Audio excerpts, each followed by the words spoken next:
But Andrew, before you go, I also see the government's being accused of sneakiness in the handling of its controversial super tax, in particular over how it could affect the Prime Minister, Anthony Albanese.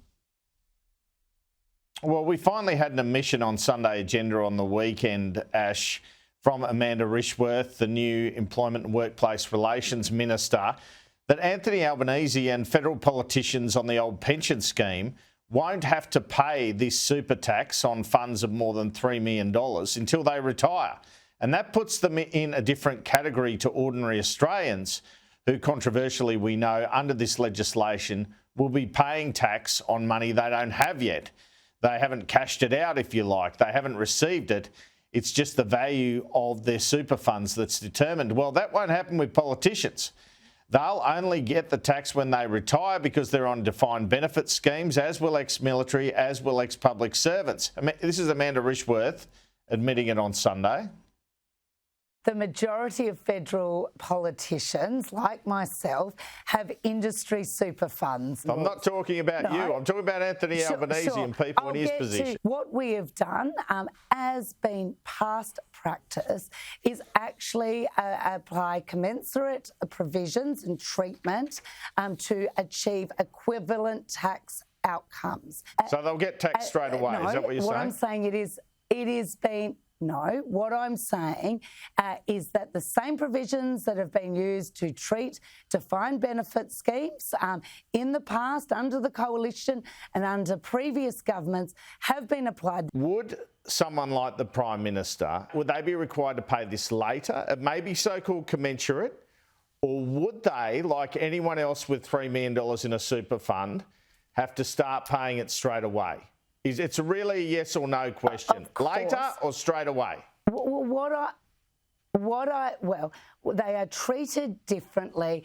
There is interest payable that is calculated in a defined benefit scheme. It is the same way that other superannuation tax changes and other changes have been applied to the defined benefit scheme. All right, Ash, get the feeling we haven't been told the whole truth all the way along here. I certainly do. And we can see it here on May 14.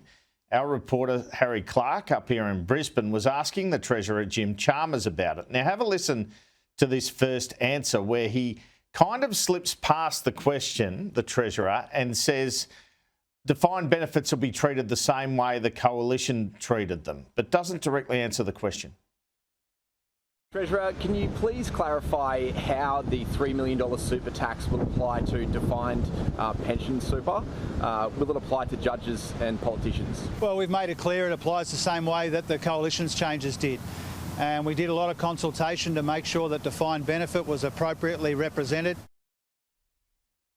It was the Sunday after that Sky News revealed that former state officials under their old scheme weren't going to be taxed at all because they were constitutionally protected.